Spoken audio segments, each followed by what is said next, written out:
Hello, I'm Robert, fact checker, and helping you if you're scared of various things. And this time, it's about the latest things with the coronavirus. And we've had people saying about there's a very difficult situation in Brazil, but there are lots of good things happening in other countries. And if we took the longer term prospects towards the summer and later this year, then things are looking very positive for the long term.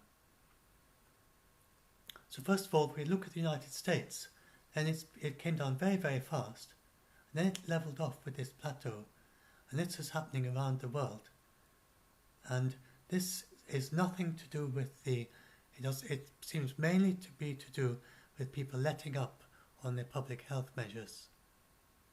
It's not the variants, because in the United Kingdom, the B117 variant here, we already controlled it at the peak. Look at the UK one. This is when the variants hit us. Then we came down after that, when we had nearly all the new variant. So that's not what's happening there. At least it's not the only thing that's happening there. So the public health measures, and then once people became a bit more aware of what was going on again, now they're coming down again. So the United States is managed to keep on going down. And it is not doing that by going into lockdown, just by being a bit more careful. So very glad to see that happening.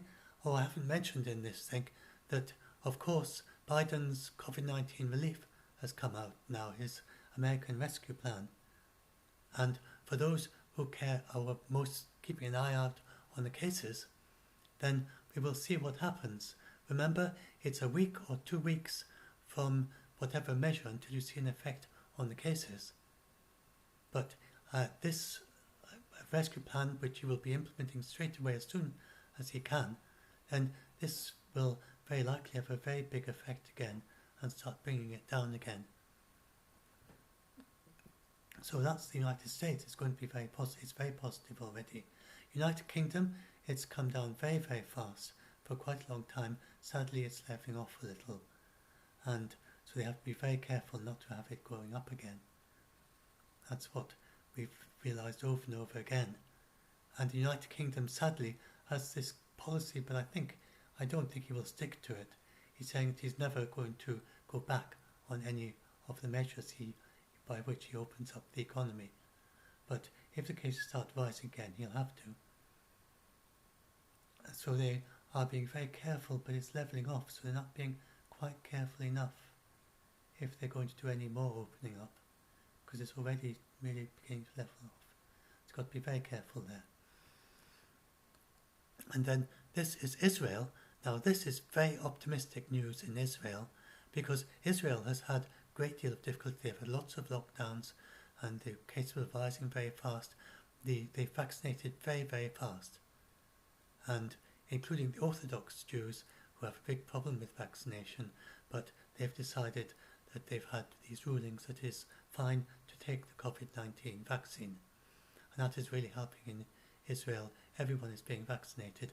They are also vaccinating the Palestinians now. And this was a big chink in their armour, because obviously if you've got a whole lot of people, a significant fraction of your population who are not vaccinated, because you didn't prioritise them, that's a way for the vaccine to mix in and get to everyone. But they are gradually vaccinating the Palestinians too.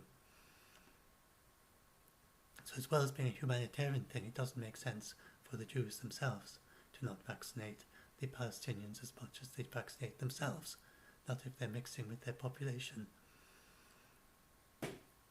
So that's Israel, and it is really showing where the rest of us will be in the near future. And I forgot to put that in my debunk here, but Israel is saying that they're very, very effective. The numbers going hugely down amongst the people vaccinated. So this is direct evidence. And we're also getting that evidence in Scotland, which was quite early on, and in England now, that the actual practical evidence that if you've vaccinated and you wait till long enough after your first vaccine, and then in Israel even like 2 weeks after the second vaccine, doing it properly for Pfizer, then almost nobody is actually dying or even needing hospitalization if you're vaccinated. So if you put that in, then we can expect these cases per day. It's just too soon to see it yet with the United States because they've been vaccinating. It just takes a while to notice an effect. But this is really health measures. That's not really the vaccines yet. The vaccines have yet to kick in the effect, especially on deaths. Then they're going to have a big effect very soon. And even on cases, then they're just not enough were vaccinated to really significantly affect the cases. So we're going to see that soon. And Israel is showing us where that's headed. And bearing in mind that an awful lot of that is due to the vaccine. And so once we've got nearly everyone vaccinated, that by itself, for instance, the Pfizer vaccine in Israel, I think it was 97% effective. It was. So where you if you're currently running at 100,000, let's look at the United States.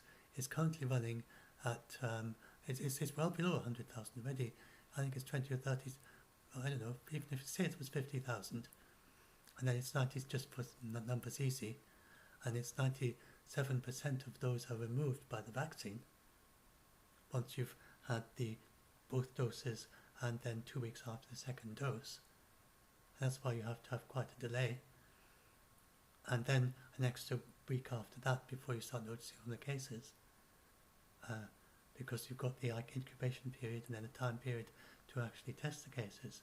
Once all that time has passed, then your 50,000 will become, 3%? That will become 1,500. So that would just jump way down from 50,000 to 1,500 cases. And I've got the numbers here. Yeah, it was about 50,000. And then we've got the deaths and the 1,800. Then if you have that down to the hospitalization down to 3, well, the hospitalization, that would go way down to about the same number, 1,500. The deaths, if you do the same thing to them, and they're not very clear, but it seems to be about the same figure or less. You'd expect it to be less for the deaths, actually. But say it's just 3% for the deaths. Then that 1,800, then that's about 2,000. That would be about 60 deaths instead of 2,000. I think I've got that right. So that would be a big drop in the deaths. So we could expect that once even all the vulnerable people are properly vaccinated, we can expect a huge drop, not just 31%, but 97% drop in the deaths on top of the fall that's already happening. So this is going to happen, and that will happen in a few weeks from now. We won't have a huge hit on the deaths and hospitalizations in the United States because nearly everyone who's vulnerable has now been vaccinated. And then we've got a huge hit on the transmission. It's even out of the 100, if you had 50,000 before, it'd be 1,500 now, and only 3,000 who are actually able to transmit it on to anyone else. So that is going to be a very huge reduction in the transmission as well. So, and then especially so since the asymptomatic people, which is half of them, they've also got very reduced transmission anyway. It's much less than 50% transmission for the COVID. So you can expect that to actually be better than 94%. Maybe 95, 96% at stopping transmission with that 94% figure, including asymptomatic. So all the evidence so far is that the vaccines are looking very good. If we especially the very, very best ones, and if you got 2 doses and after the second dose. Now, sadly, this is the very sad situation in Brazil where the cases are increasing, and this is what happens. It always happens. What has happened in Brazil is very much like was with the United States under Trump, where he was giving conflicting messages. It wasn't so much that he was being defiant as that he was being conflicting. Sometimes he says one thing, sometimes he says another, and the virus really spreads with confusion. And so Bolsonaro is both supporting the vaccine and is also undermining it in things he says. But the vaccine is spreading out in Brazil, and he's being very confusing and conflicting in the way that he's given advice to the Brazilian people, and sometimes supporting things and sometimes opposing things, and having his mass rallies and things, and just mass crowds of people supporting him without vaccines and masks. That was some time back. Not sure if he's still doing that. But this is really, the virus thrives when you've got confusion and people are not very clear about what to do. And that surely is a significant factor with Brazil. Because if you look at Mexico, and that's going way down. It's other countries in Latin America going down, but sadly Brazil is still going up. And Brazil is surrounded by nearly all the countries in Latin America actually have a border on Brazil. Not Mexico, obviously, but an awful lot of them. High percentage of the Latin American countries border on Brazil, so their outbreak can spread out to neighbouring countries. So now Brazil, though, is very good at vaccination, and it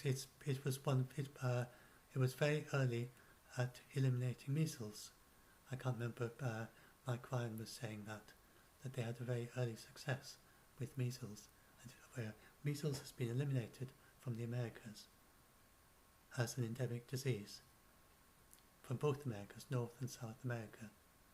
So have rubella and polio.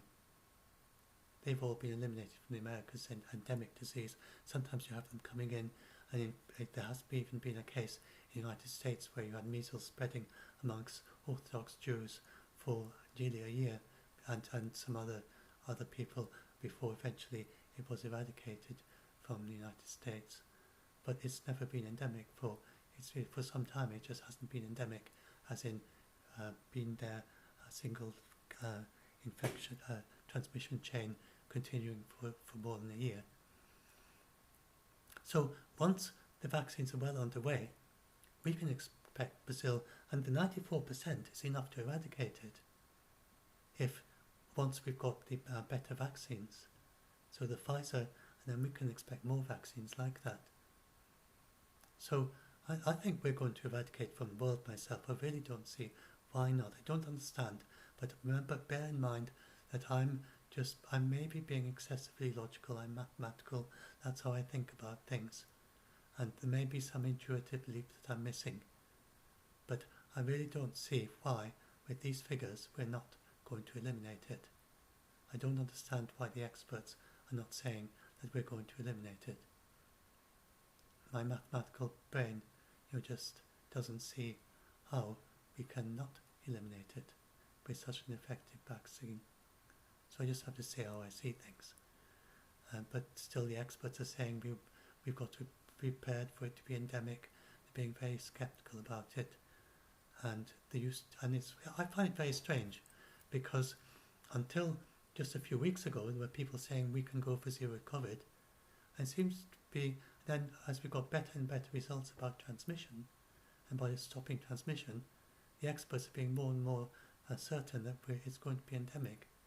I don't get it, and they don't seem to have any extra reasoning to support their change in views. Anyway, it may be something to do with the variants, but the vaccines are working with the variants.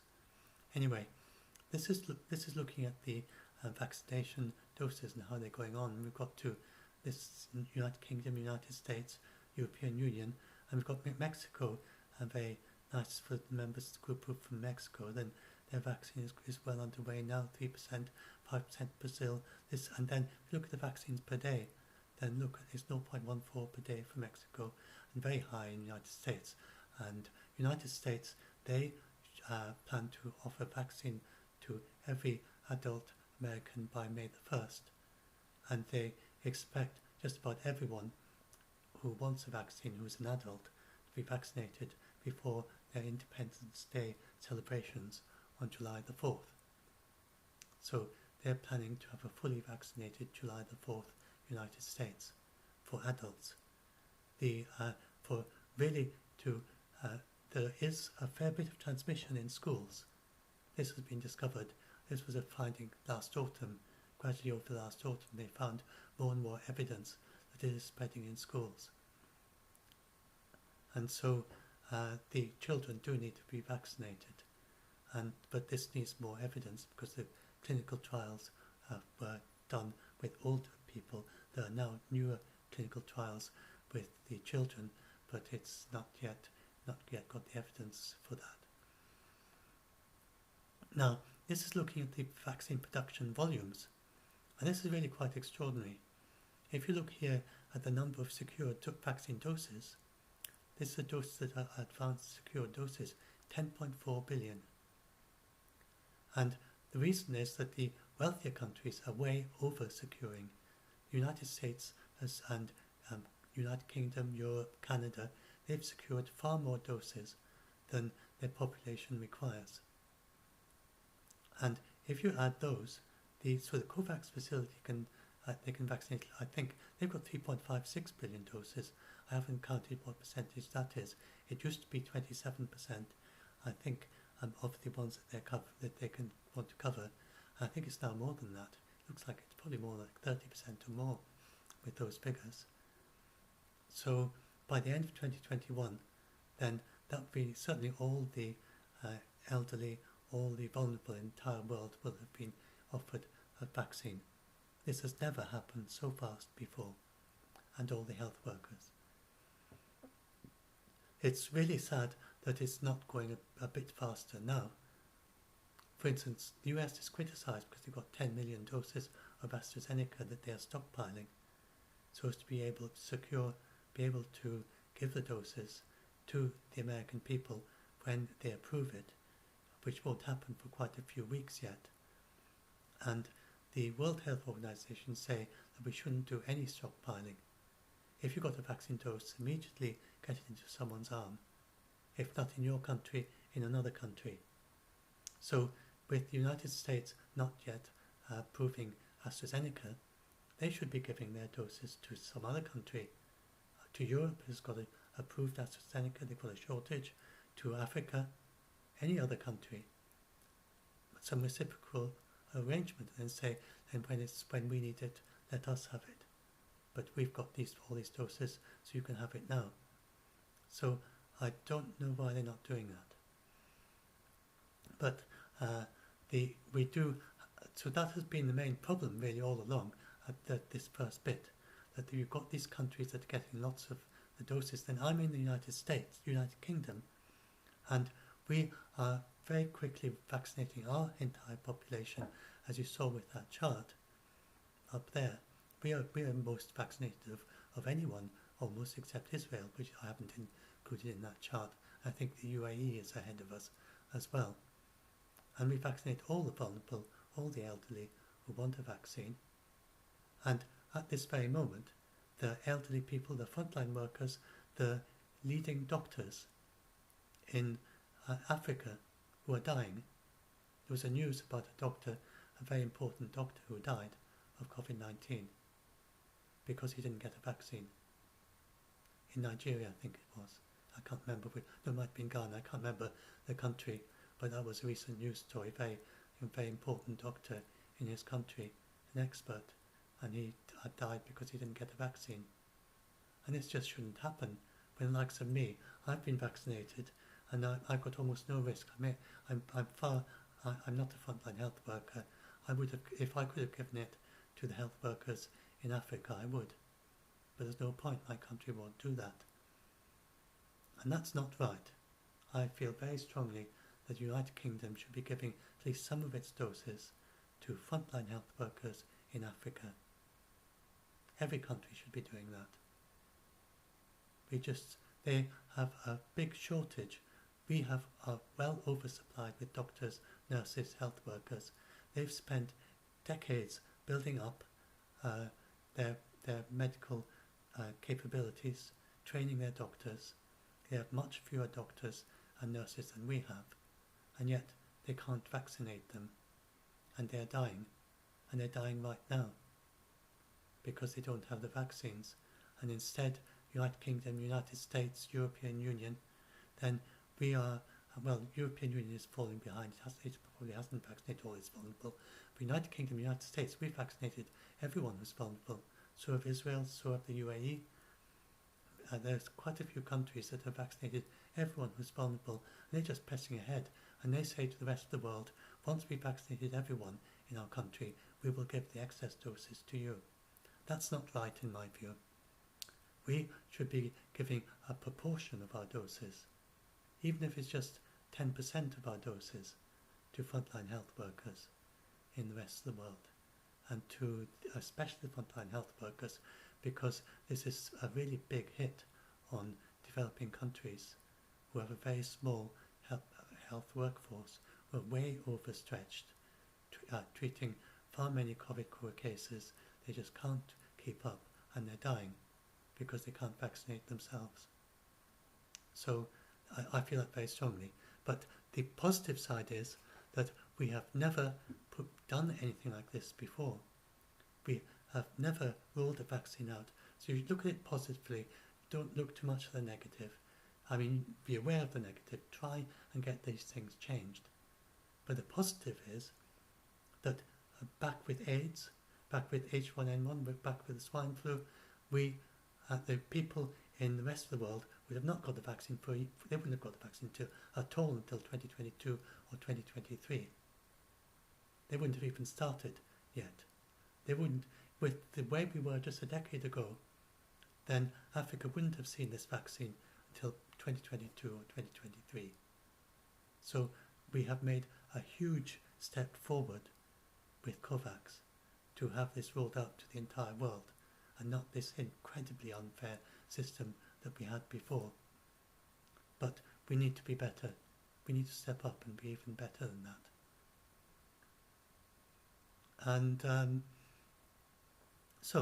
but anyway, and then if you look at the actual capacity, the reported global vaccine production capacity, and that is assuming that all the vaccines that are in trial are approved. That's including all the ones that haven't been approved yet.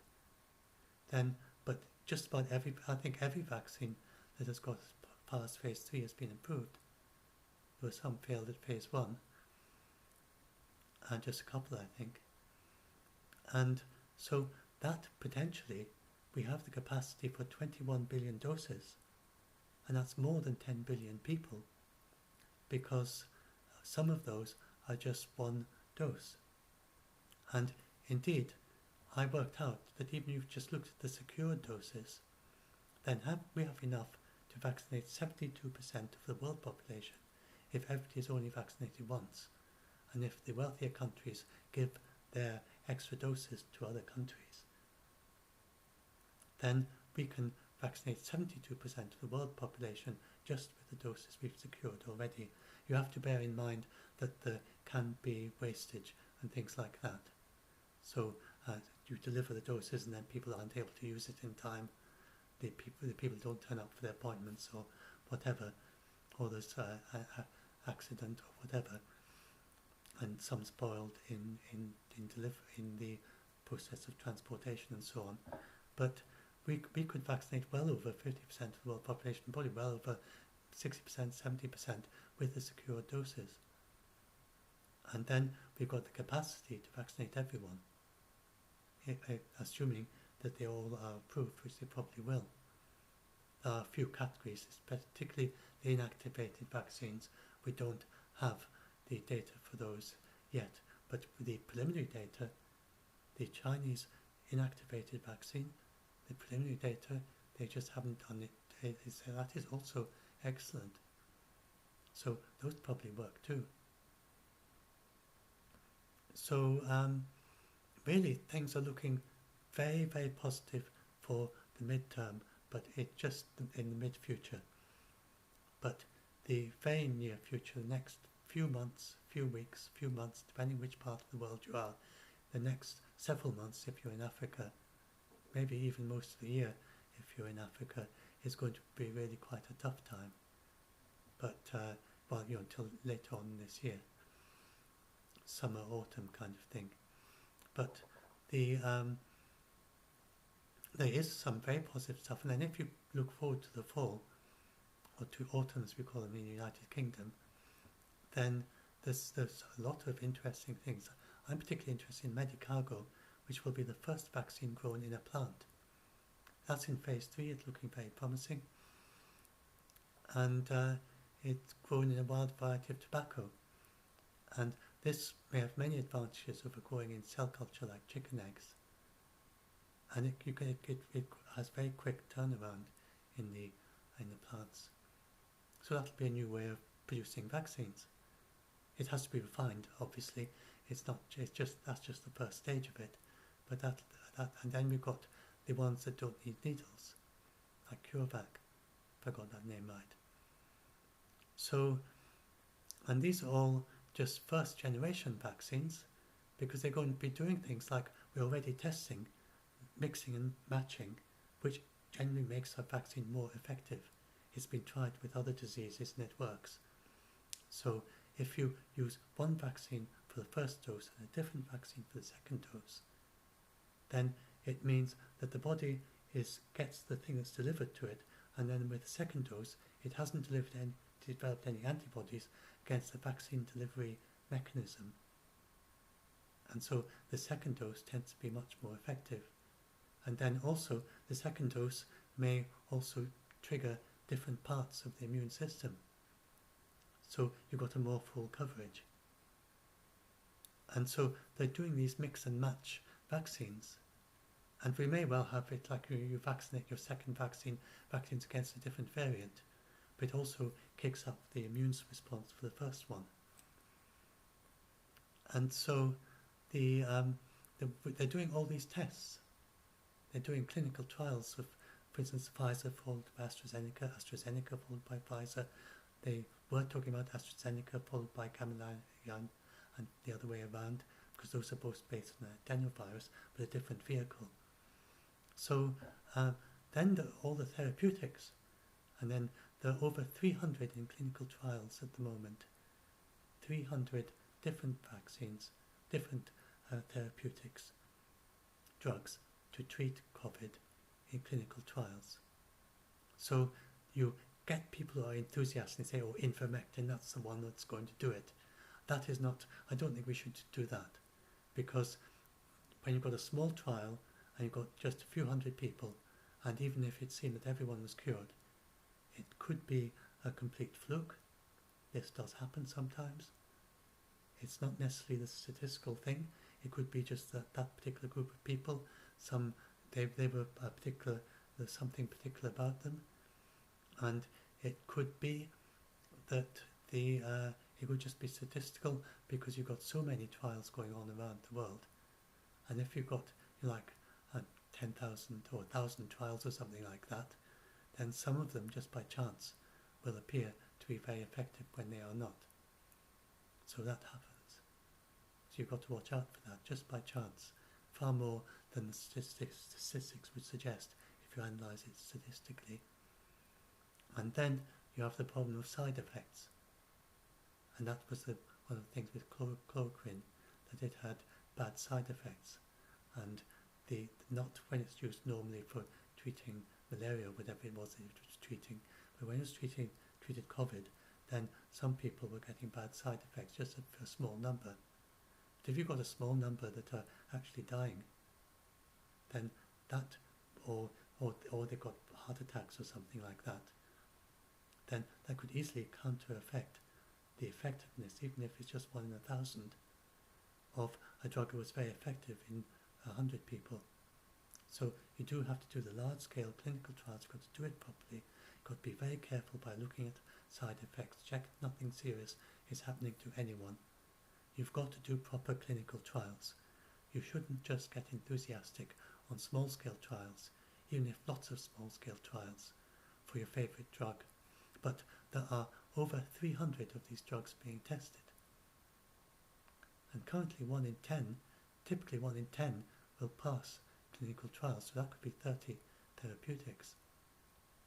Now it mightn't be as good as that, maybe it's particularly difficult for COVID, but we can expect quite a few drugs to be passing these clinical trials later this year. And that is, many of those were not actually developed for COVID. We're just starting to have the very first purpose-designed drugs for COVID, which have to go through a much longer process. The animal trials, the phase 1, the phase 2, then the phase 3, whereas some of the other ones just can go straight into phase 3 because they've already been tested for other diseases, for humans, and then they're reusing them for COVID. But the ones that are really in a way the most promising ones have to go through the longer process quite often. So it's no surprise if they're not until later this year. So one way or another, there's an awful lot of hope on the horizon. I don't understand why we're not going to. I think we're going to end up with COVID-0 unless I'm missing something. I say unless I'm being excessively mathematical in some way and excessively logical, and I'm missing some intuitive leap. But it seems to me we're going to end up with COVID-0 and we're going to eliminate it, especially since we're doing it worldwide and vaccinating everyone in the entire world. We have never done that before except with smallpox. With polio, the problem, it would have eliminated it from the world with polio, except that they used a lower cost vaccine for the weaker economies, and this lower cost vaccine, when it went through the stomach and then was excreted, that activated it, which they didn't know until it was tested in Russia. This didn't happen. But if then someone drinks the contaminated water, then they can get actual polio from it. So that is why they didn't manage to eliminate it, and quite a lot of the disease from polio is actually the vaccine polio. Originally it was thought as a great plus because one person gets the live attenuated vaccine, they then spread it to half a dozen other people, and they get vaccinated too accidentally, and this was very effective to start with. It went way down, and then they found that it was actually getting polio cases that were being caused by the vaccine. So that was just, not years ago, but they keep on using it because of the cost and because this is reducing the deaths from polio. And so if they'd been able to afford the same vaccine in the rest of the world they could use and could afford to use in the Americas, then we would have got rid of polio by now. And it seems very foolish that just like the same equation with COVID, we now understand with COVID, it actually makes sense for the wealthier countries to get rid of it everywhere in the world. Well, it's the same with polio. So we should really be using whatever works with polio and eliminate it from the world. But it doesn't seem that we're going to do that yet. But the Gates Foundation are working on a better live attenuated vaccine. Well, they're funding it. They're not working on it. They don't develop vaccines, but they're funding it. And there's a vaccine being developed that fixes this problem. It's much more stable when it goes through the gut. It doesn't revert. And so this is a new version of the polio vaccine that is coming online very soon. And so with that we'll be able to eliminate polio. And so there's no reason why we can't eliminate COVID, and if we've got a good enough vaccine. And remember, 1/5 of the world has eliminated COVID without a vaccine. It's not endemic. They just have these cases coming in and then they eliminate it. They stop them every time there's an outbreak. China, New Zealand, Australia, Vietnam, etc., etc. Anyway, I've talked about that before for those who follow me quite often. So, but anyway, that's just to say, looks very positive. The two possibilities really. One is that it becomes endemic. There's some big problem with the vaccines. The vaccines don't really work in terms of stopping transmission. Although they stop death, they greatly reduce death and disease. But we greatly reduce it. It's much less cases, much less death, and then we have all the therapeutics on top of that, and it probably ends up being as mild as a cold. And then and then the other possibility is that the vaccines do stop just about all transmission, or we have a very strong public health response even if they stop half the transmission. Then if we have a health response good enough to reduce the R0 to say 1.3 without the vaccine, we stop half the transmission, and that's still very rapidly going down. We can eliminate it. People are not very used to this idea of combining a vaccine with public health measures. But there's really, again, maybe I'm being excessively mathematical and not logical here, but it seems there's no difference whether you're breaking a transmission with the combination of a vaccine and public health measures, or just public health measures, or just a vaccine. All three of those should be able to eliminate eliminate the virus. As long as you get the R0 well below 1, it doesn't matter how you do it, just a vaccine, just health measures, or both at once. Keep it below 1, and eventually the virus will be gone. And then if you get a little outbreak comes up, it won't spread for long, it'll soon fizzle out. And it can't just fizzle around in your society forever. Keep the R0 below 1, and it'll be gone. So that is how I see things. But anyway, one way or the other, either we eliminate it, or it's going to be hugely tamed by the end of 2021. So we just have to wait in there, keep on being careful, keep doing your physical distancing. I've got a list of all these things, but most of you will have heard me say it many times. Even if you've got the vaccine, do continue with everything. Do it all, the physical distancing, masks, washing your hands, everything. How to be a superhero. Learn it like your highway code.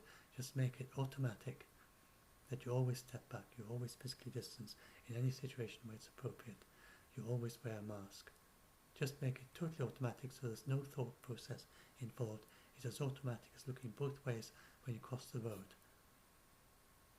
And then there are these 10 things. There's particularly about, most people still don't know that if you have a case in your household, that you need to immediately isolate them from the rest of the household as best you possibly can. Like some of my relatives, they have a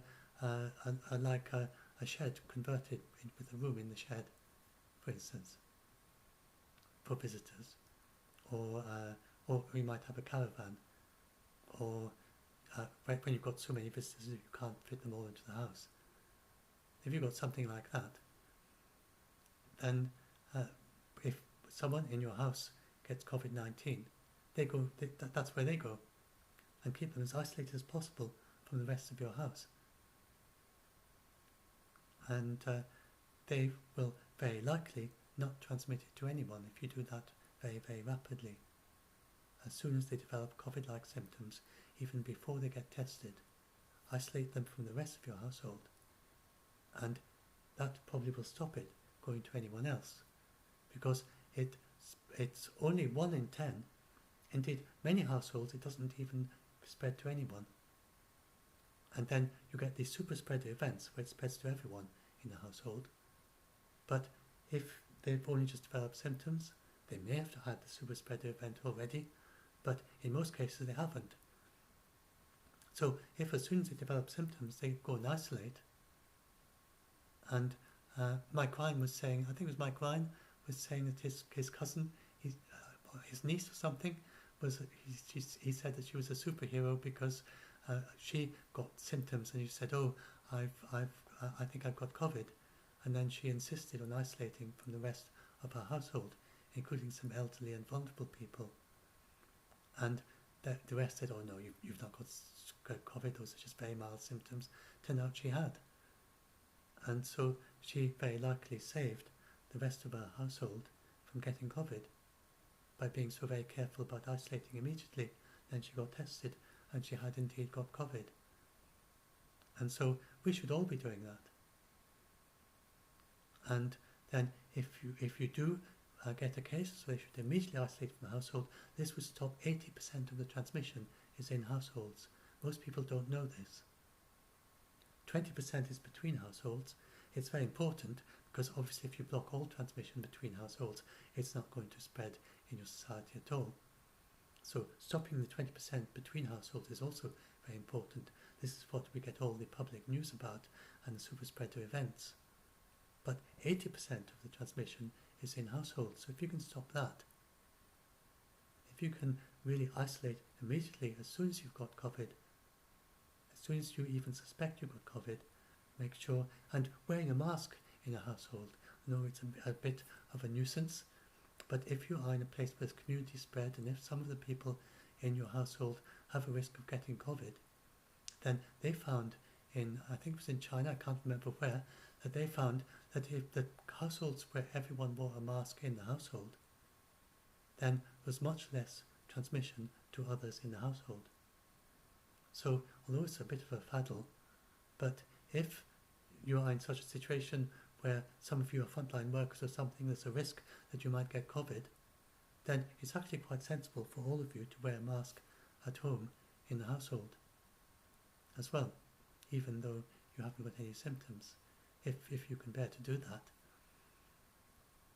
So this is one of the 10 things. Another of the 10 things is that most people don't know that it's very important to be the breathless thing. Don't keep going. If you've got COVID and you start getting breathless, then don't just say, oh well, I'll wait until it gets worse. Immediately, that's a case to immediately contact your health support about that. And then it's actually many health work experts are suggesting that if you get COVID, to order an oximeter. Now they're very variable. Some oximeters are not so good as others, and there's a particular one that I put the recommendation in there, that one that the health experts say is a good one. So you can go and order that oximeter, and then if you use that oximeter, then keep an eye on. It's very easy to use, and but you've got to use it properly. Make sure you use it properly. Do it with the support of your health worker if you've got someone who is helping you. But if the thing is, as soon as you get your oxygen levels going down significantly, then contact your health helpline or health work, whatever, and say what's happening, and they may very well say that you should go to hospital and get oxygen support, because when Trump was whisked off to hospital in a helicopter, then he was feeling absolutely fine, but his oxygen levels had plummeted suddenly, and just a little bit, but his private physician then said, we've got to get you to hospital, even though he's feeling absolutely fine. And they whisked him off in a military helicopter to a military hospital. Now most of us don't have helicopters that'll come and whisk us off to hospital if our oxygen levels drop just a bit. But this shows, that this is a sign. They might well send an ambulance round for you if it's dropped really significantly. And most people don't know that. And you get people, and you get people who actually die at home trying to treat lack of oxygen with various home remedies. And if you do that, you can treat the symptoms. You can't treat the lack of oxygen in your blood. And COVID-19 is very unusual. Even when the oxygen levels are very low, then many people feel no discomfort. Even when the face starts going blue, they just don't, or bluish purple, or whatever the colour is, then they just don't realise that anything is. They feel perfectly well. When with most diseases they would be just gasping away with breath, their breaths, like they'd just be gasping away at that point.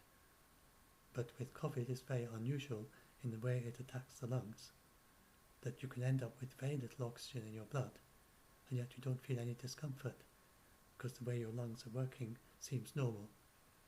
And it may be because the lungs don't repair the damaged areas of your lungs, don't repair themselves with some people with COVID. And so the lungs feel as if they're working properly, but they aren't. It's something like that, but they don't know. Anyway, I don't want to go on. Yeah, I won't say any more there. Just have a read of that, and you find some interesting stuff there probably. May well be useful.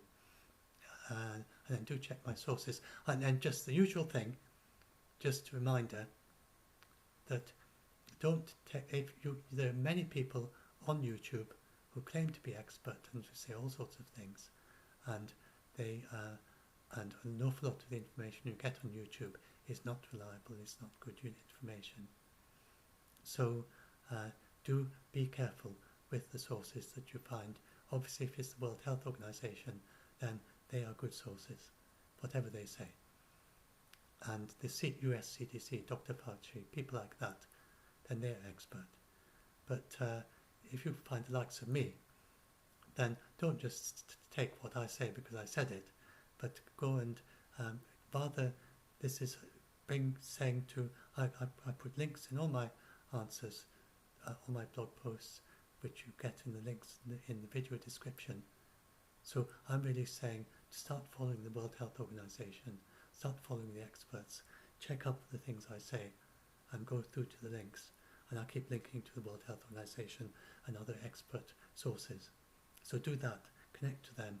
And there's a very good, for instance, they have a very good automatic question on, I'll just pause a minute, I'll bring this up, which not many people know, as my last thing. Yes, here goes. This is, not many people know about this, I don't think. And this is the World Health Organization. They have this automatic chat set up. So, they watch this video for the 7 steps to spread the spread of the virus, or swipe through below to see them all. And then these are the questions. So, for instance, I tried asking, so one of them is, can I see an image of the coronavirus? So you go and ask that, and then it automatically sends that back, and that's an image, that's a photograph of the coronavirus. Transmission electron microscopy image. What else can I help? Are vaccines safe? They gave a list of things up here that you can ask. How do vaccines work? Are vaccines safe? And so they give the vaccines are very safe, and they talk about that. And do our mRNA vaccines? Well, they said they don't have an answer for that.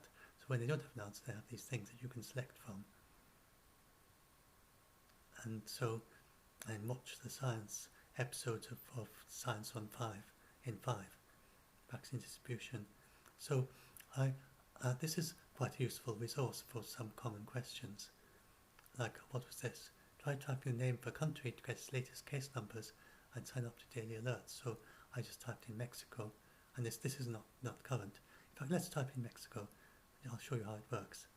We'll see what the latest Mexico.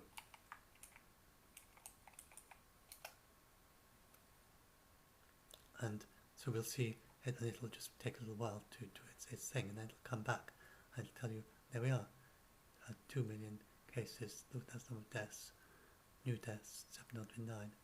So you can do that for any country, and then you could get daily stats if you want. So, you can try, Ghana, say.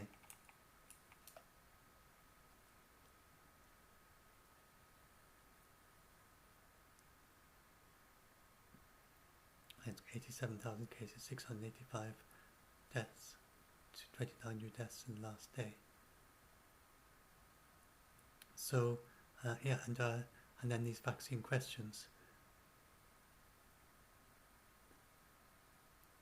Who should get vaccine first? Let's answer that. Let's see what they say about that last one. How quickly can vaccines stop the pandemic? Let's ask that first. I haven't tried these questions before. And then these are the recommendations. High-risk health workers, older at-risk adults, other older adults, groups with comorbidities, school staff, other essential workers.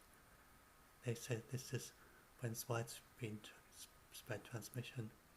Those are the top priorities.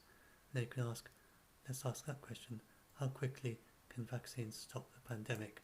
Since that's what I've been talking to you about, let's see what the World Health Organization say.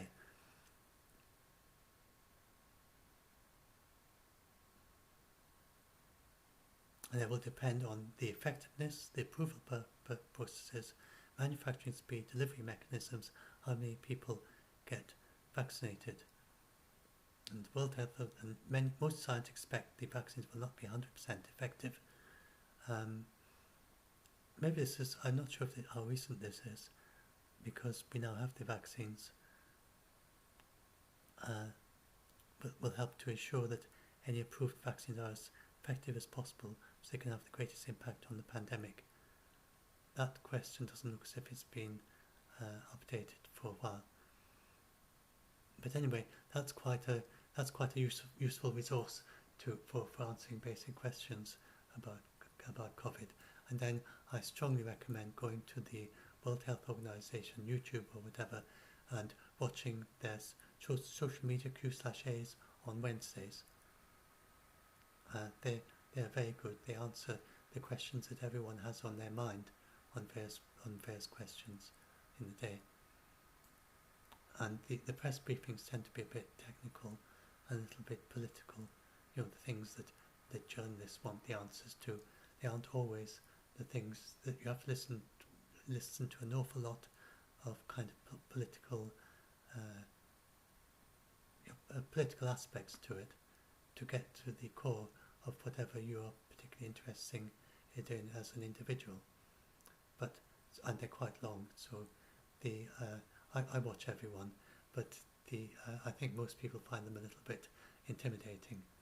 They also, can be a bit technical sometimes. Not very technical, but the journalists assume the journalists know things and so on. So, but they are every Monday and Friday, and then the live social media Q/A is very much questions from the people, talking to the people, talking to social media, talking in the appropriate way, in the right way, about the things that interest them and interest the ordinary people. So they have a different way of talking in social media Q/A. I very much strongly recommend those for keeping up to date on COVID. I watch them every Wednesday, and I suggest you do too. Sometimes the last one wasn't about COVID, but usually it's about COVID. So that's it. So I'll upload this, and hopefully this has helped some of you. I hope. Sorry, my voice has been a bit quiet in recent videos. I just remembered that now. I should put up that volume meter on the screen to remind me next time. Because what happens is that YouTube equalizes the volume. You can't change the volume after it's uploaded. It equalizes the volume to the loudest sound in the video track. So if I were to shout very loudly suddenly, then the rest of the video would go very quiet. And I tend to start off loud and then go quiet, and that sadly has the effect that you hear the beginning loud and then the rest is quiet. And if only I could go in YouTube and boost the volume all the way through, people won't mind if I'm a little bit louder than normal at the beginning. But sadly I can't do that. Even if I did that with the track before I upload it, then YouTube would just bring the sound down again in order to get the appropriate maximum sound.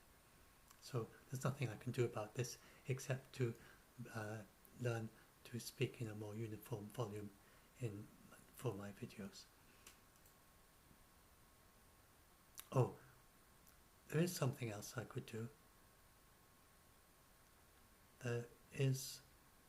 You can equalize the volume before uploading it. I might give that a go for this one. I just hadn't thought of that before. I've got an audio tool that can do that can equalize the volume. It's meant for musicians. And I'll see if I can do that, and then I'll upload this. See if I can find a way to export the track from this video and then import it again